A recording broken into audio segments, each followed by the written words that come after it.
Whew, it's been a minute since our last episode. Business has been busy, but in our first episode of Season 2, we're tackling whether managers are the right kind of busy. In response to a listener's question, we'll be discussing what many managers do all day and what they should be doing instead. Join the conversation by following us on Twitter at GuildmasterC, checking out our blog at www.guildmasterconsulting.com/blog, or subscribing to and commenting on our YouTube channel. Simply search Guildmaster Consulting in quotes and you'll find us. Welcome to Somehow We Manage, the podcast for software engineers and their managers. I'm Dr. Ashley Graham. And I'm John Graham. And we are Guildmaster Consulting. Today we wanted to talk about what managers do all day. Is that right? Yeah, we had a question come in. Basically, someone saw this on Blind, and somebody was asking, if I'm supposed to roadmap, design, code align, review, mentor, interview, tech talk, run meetings, analyze, unblock, run projects, do customer support, write HPMs, documentation, organize offsites, be on call and accountable for team success. What exactly is management responsible for? And I think this kind of comes down to what is it that managers do all day? Yeah. And there's two answers that we can go into. One is what they empirically do, and then what they ought to be doing. Okay, is and ought. Is and ought. We'll go in with ought first, and ought will explain is. Really? Because there ought to be, you're going to hate this, but there ought to be more managers in a lot of places. Okay. And in Manager's Path, Camille Fournier's book, she recommends frontline managers have teams of size 6 to 8. And then every level above that have teams of size 6. If you're lucky, you're in a place like that. We have clients where managers have 20 plus reports. Back when I was working, I was looking at jobs where they were looking at... As opposed to now when you're not working? Back when I was corporate. Okay. Yeah, you were looking at jobs. Looking at jobs that had 25 plus direct reports. Wow. As a manager, one of your number one tools is that one-on-one, weekly one-on-one, and there's no way you can do 25 weekly one-on-ones. They each have their own amount of emotional labor, and nobody has that much sympathy and empathy to handle that. Except maybe a caseworker. Very true. Still, not ideal either way for any profession. That's a lot. So what we often see in manager fields that are overwhelmed is you can look at their calendars and it's full. Like every single slot is full. And from this, we get kind of the impression of what has been called by Paul Graham as the manager's schedule versus the maker's schedule. Okay, I don't know about that. So what's that? There's absolutely no relation between these Grahams. So just making sure that's clear. This isn't nepotism. The manager's schedule is supposedly an hour-by-hour, basically calendar where you just fill in a slot. And this is how managers are supposed to... It's not clear in the essay whether they're supposed to do this or whether this is just what's done. And then the maker's schedule is supposed to work in periods of at least half a day or more. From this, we get some clear advice that you probably would translate into today as, if you want good engineering, you need to maximize flow time. You need giant blocks of time. This isn't just for software developers, but most creative or any sort of what we might call breakthrough-oriented field, where we're just kind of toiling around and eventually we'll have a breakthrough somewhere and we'll make progress through that, which is how software tends to work. We didn't hear too much about where that manager's schedule came from, and I'm going to argue that that's a terrible schedule and managers don't need to be working that way. Why I think you see so many managers' schedules and calendars fill up such that every single slot is taken is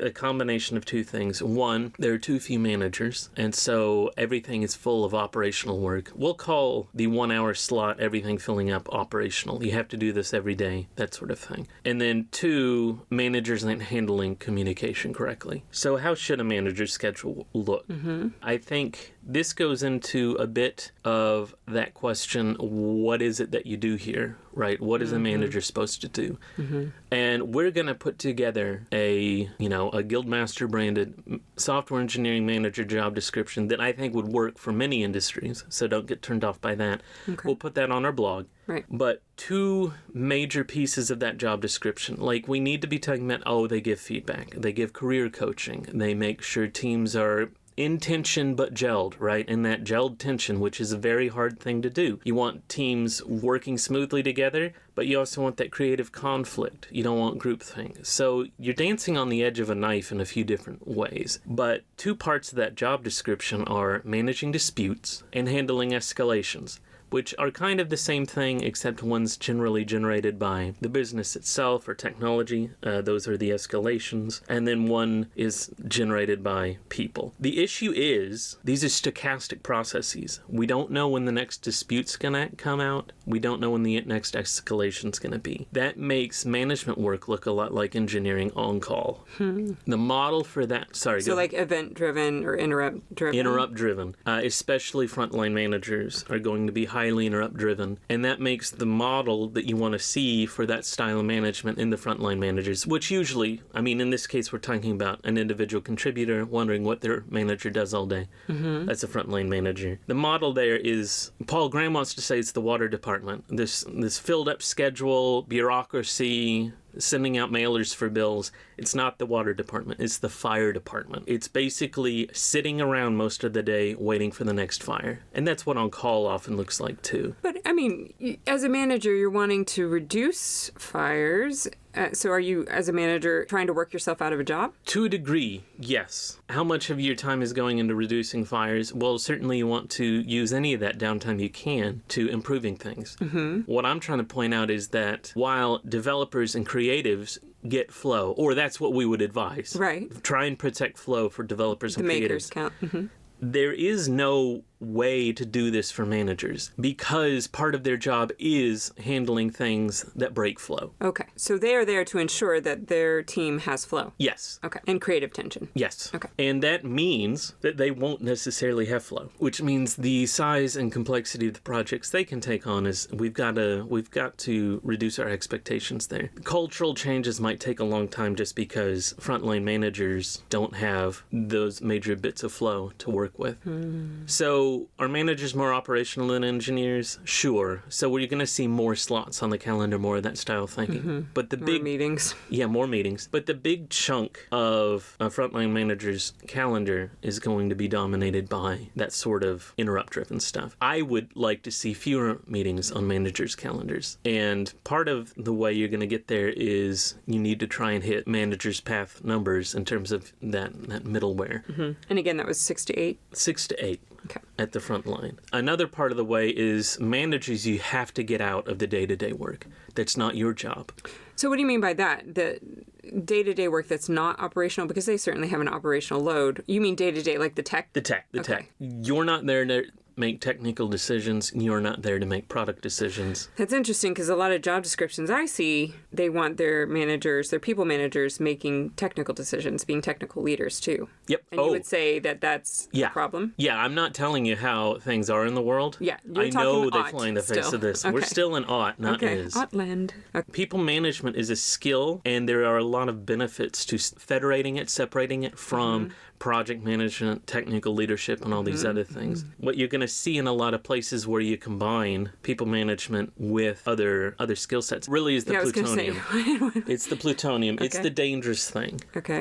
You can combine project and product a little bit. You can combine some of these other forms of management or leadership a little bit. People management, because hiring and firing is going to often fall under people management, that's the one you want to reduce as much power as possible because hiring and firing is already an astronomical amount of power. I see. So if you're combining technical leader decisions with hiring firing decisions with products direction and priorities, it's too much power in one location. Okay. Yeah. You're setting this vision and people know that if they don't get along with it, you're going to fire they may them. not have a job. Yeah.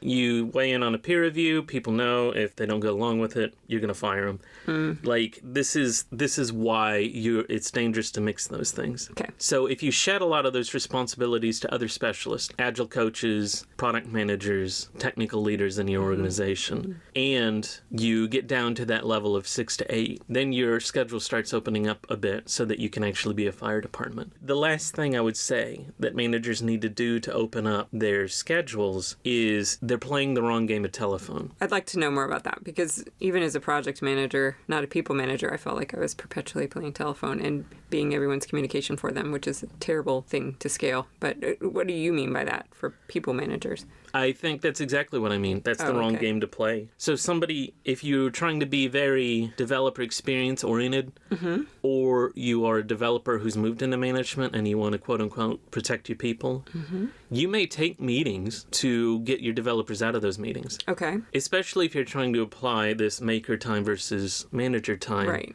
and open up flow. The problem is you didn't do anything because you are not equipped with the answers of, you are a delegate for some engineer and you are not equipped with the answers that the engineer has. So at best, you're just shuffling paper back and forth. You're basically having a meeting with somebody and then having a meeting at a different time with somebody else.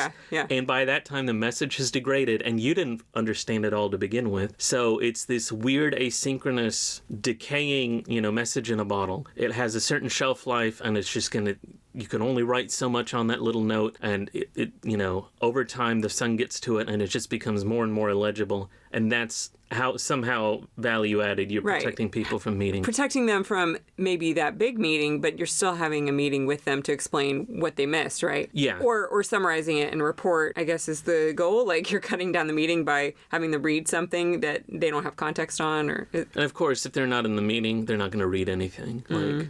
So you're ultimately still going to... Incentives aren't there. You might be having a meeting with product. And they're going to tell you the product vision. And then you have a staff meeting with the people on your team, and you tell them the product vision. So now you've made 1 meeting, 2 meetings. You've shuffled it a little around on the schedule, but you have also lost a lot of information, meaning these 2 meetings are probably going to become 4 to 6 to error correct everything you got wrong on that first. I talk to product.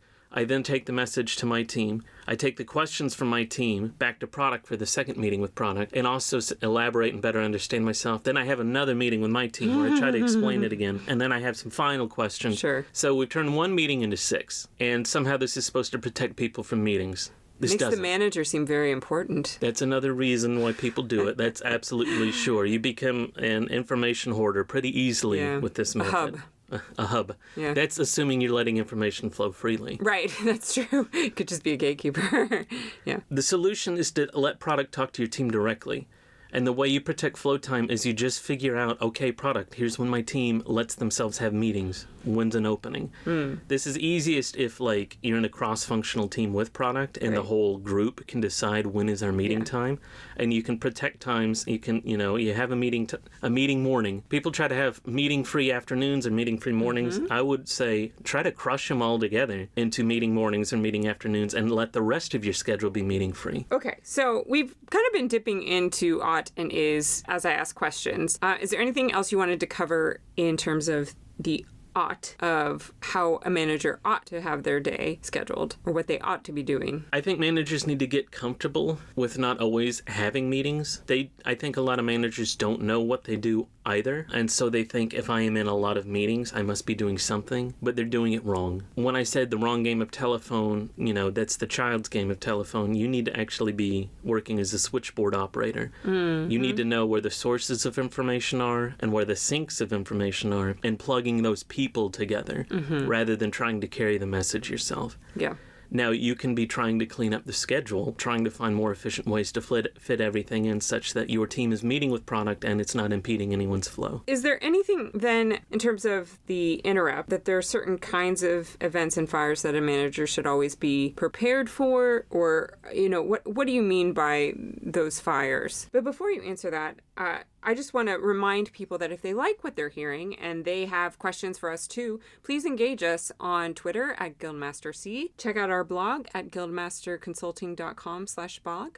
Or find us on YouTube. Search for Guildmaster Consulting and you will find us. All right, so back to the question of fires and the manager being freed up to address those fires. What are you talking about here? Social fires? Technical fires? As we said, there's kind of that dispute resolution component and then escalation handling. So escalation handling is basically your org chart and all of your standard operating procedures. That's great, but you got to remember that there are holes all over the place. And so when something escapes what everybody kind of expects to happen, that needs to be escalated, and people need to get their heads together to figure out how to solve this particular issue and then decide, maybe in some sort of post-mortem, if this is going to happen again, how should we do it. Those come up at all times. Could be somebody's on call and the issue can't be resolved. Like either they don't know the technology as well as, we needed them to. It's a different technology. It's a fire we haven't seen before, or so on. I'll go ahead and say this. If you're not seeing a lot of interrupt, you're not managing correctly. That seems counterintuitive to me because you'd think like if everything's running smoothly, then you're doing a good job.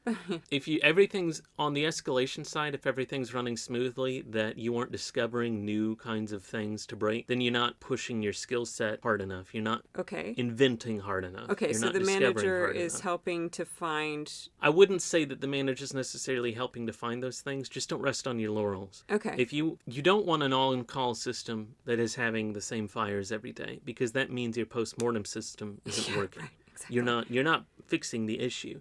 You should be finding different problems each time. There's an escalation or there's a page. This should be a new problem. It should be, it's never fun to get a page, but that's the fun part of we've never debugged this issue before. And it's same with management? It's the same with management. If you aren't escalating things, it means that things aren't changing. And if things aren't changing, you're going to get passed up. People are going to get bored. People are going to leave. We, Guildmaster, would consult and coach towards teams and firms that want to have a culture that's open to change and open to new experiences, trying out new technologies, trying to get into new product spaces and markets, trying out new processes.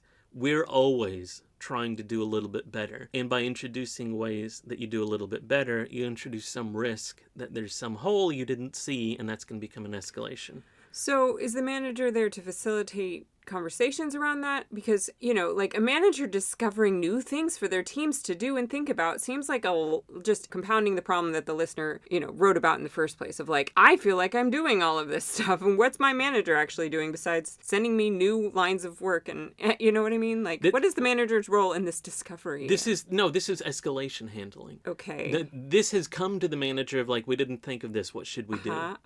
So the manager's not inventing these things. No, okay. Oh, that's good. Okay. I found a place that's broken. We call it the gremlin on the wing of the 747 style of management. You'll never find a better pilot than the pilot who always has a gremlin on his wing, right? Okay, but I don't want... So the manager gadfly gonna... No. We're talking about escalations that come up either from other... Yeah, exactly, organically. The manager is not the chaos monkey. Sure, but so the manager's role in these escalations is to decide or to arbitrate? What's the manager's role there? Ideally, you'd start, at a level 0 of just still playing that switchboard operator, but possibly, with a higher priority of okay, something big is happening right now and we need to get various people on it. You might also be a little more liberal in who you connect in. Usually you're trying to be conservative. I don't want to interrupt people. Let me get the information synced to the information source. During an escalation, you ideally won't have seen this ever before. Otherwise, why are you having it happen again? So you don't know which information syncs and sources are needed. So you might be connecting more and more people than usual. So you're managing to help facilitate self-management to some degree or some autonomy in the team? That's your day-to-day, but not during escalations, no. Okay. But you're saying connecting people as if a switchboard, that to me seems like empowering them to talk to each other. I'm saying how during an escalation you might change your behaviors, how it's different. Okay, so you've talked about this kind of switchboard approach. I want to go back to the original question because I'm concerned about individual contributors doing so much. And if it's not manager's job to take on some of that, but to provide them flow to do it, talk to me about how you see the manager, their role in balancing what the individual contributors are doing. So I think that the solution for that is going to come down to job design. It's hard to tell where the original question came from. Oh, I'm doing X, Y, Z, A, B, and C. What exactly should I expect from my manager? We talked earlier about how you actually want to divorce a lot of responsibilities from people management because it's so prone to abuse. Let's take a step back and talk about what Agile would call T-shaped people or generalizing specialists. We all become better at our jobs the more we understand everyone else's job. If you're an expert Ruby programmer, the thing that might make you better at your job right now is more client-facing work, which means you might have to be talking to the client. This isn't to say, oh, we'll make all of our programmers do client services. That's stupid. Don't do that. We're trying to open up the leverage points that exist when somebody understands the whole problem. And if all of the team understands a little bit of each part, you're going to see a lot of process improvements come from that team. Like, oh, geez, I didn't even know this was happening to you in the ticket management system. We could just reroute it this way, and I know exactly how to fix this in the future. Those sorts of conversations don't come up until you understand a little bit of each part of the job. Mm-hmm. That's the important part of the cross-training. You can also, you're a little more robust if you're talking about something that's close by. So you have that Ruby programmer. Let's not talk about client services. Let's talk about a little bit of Elixir. If they know a bit of Elixir, can they help with a peer review? Can they help with some on-call of an Elixir service, that sort of thing? Yes. So this kind of gets into a metaphor we might use from time to time. The regulars, the militia, the officers. The militia approach is like, well, everybody can pitch in, even if you're untrained. That's great, especially for a really small firm where the job design's not exactly clear yet. You always want to be working towards regularizing those job designs where you have, I am the Ruby programmer on this team. They are the Elixir programmer on this team. They are the client services person on this team. So you get that specialist. But we still know a little bit about our colleagues' jobs. Militia is very close to something in the news lately, conscription, where we just throw you at the problem and we'll just keep going through turnover and having people quit and hiring new people until the problem goes away or we go bankrupt. That is not a good way to do things. There are firms that do this. So I don't know whether or not the original question came from a firm that was just churning through people where you wear all these hats because there is a lack of organizational design, or whether you're being asked to wear hats as a way to grow. So question is, when you run into issues, if you want to code and you're running into issues where you're having to talk to clients a lot, talk to your management about like, what's the future plan here? Are we going to get more client services support? Or if you are lucky enough to work on a cross-functional team, you probably actually aren't that worried because you can just talk to your client services person and you understand the general plan. So, I mean, that kind of implies that anybody who's worried about this doesn't have access to their client services person and they're just being told by their manager, that's your job, not mine. Okay, so I'm a little confused about the manager's role. You were talking about the individual contributor's problem, but what about the manager's role? Is the manager's role to be that specializing generalist? I think you wouldn't promote anybody generalizing specialist, sorry. You wouldn't promote anybody into management that hadn't become a really good generalizing specialist. Okay, I was just trying to make that explicit. I didn't know if you were talking about individual contributors need to be good at that or managers need to be focused on. When we're talking about management, as defined by getting things done through people, there are a lot of different specialties there. And if you want to be a good people manager, do you need to know how to be a good technical leader? Yes. Do you need to know how to be a good product manager? Yes. Do you need to know a lot about agile and project management? Yes. Do you need to interfere with those people's jobs? No. And that's why we need those strict job descriptions and delineation of duties. Okay, so you talked about the militia and the regulars. What about the officers? So officers, go back to your managers. It's the professionalization of getting things done through people. Promoting from within is a good idea, especially for culture. But what that often gets us is people who haven't done any managerial training or anything like that, suddenly in charge, and then not told what they're supposed to do with it. So you get management by lore. They basically decide what to do based on how they've been treated, not necessarily even at your firm, at other firms. This is a way for other firms' culture to infect yours, and that makes it harder for you to engineer your own culture, because now you're just saying, well, however they did things at Raytheon is probably okay enough for Lockheed Martin, even though Raytheon's your competitors, so you need to be doing things slightly different. What I've heard a lot of is managers being like, well, this didn't work for us at this place, so we're not gonna do that here. And it's like, well, but do you know why it didn't work?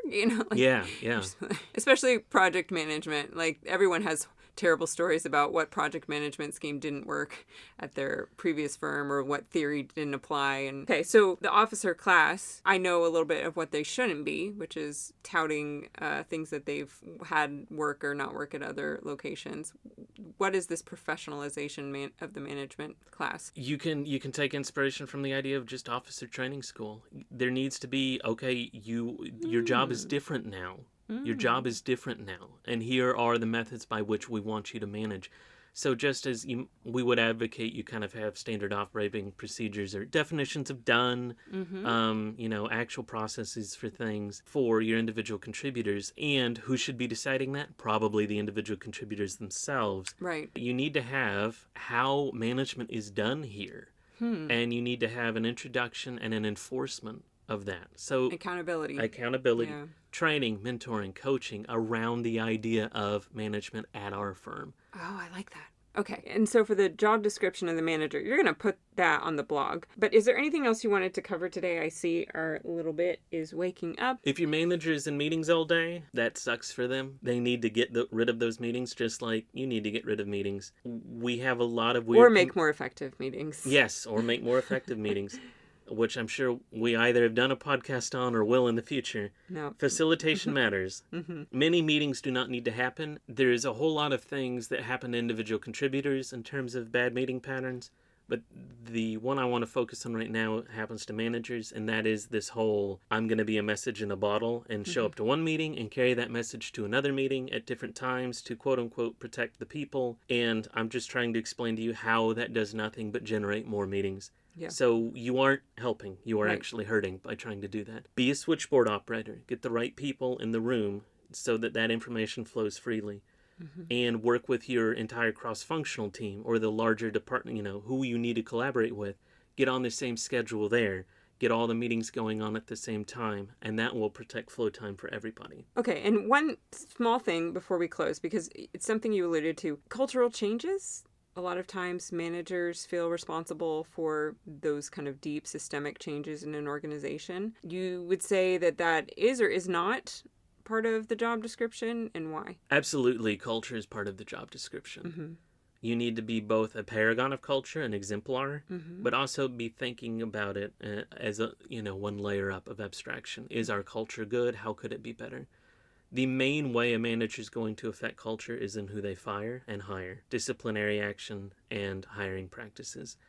Feedback is going to be a less used way to help with culture. Hopefully you're hiring the right people. So culture is absolutely important. I would also say strategy is another thing that a manager is going to do a lot of. That's going to happen more and more higher up. But even frontline managers need to be aware of what strategy is. The day-to-day operations of those things are going to be in how you run your one-on-ones, what you communicate, and how you communicate it. Okay. That's super helpful. Okay, thanks for answering that question before we wrap up. If you like what you heard today, remember to subscribe to this podcast wherever you listen. You can also check us out on guildmasterconsulting.com/blog for that follow-up job description post we've been talking about. And don't forget, if you follow us on YouTube and you subscribe to that channel, give us something in the comments. Let us know what you think your manager does all day or what you as a manager wish you didn't have to do each day. Thanks. Thank you.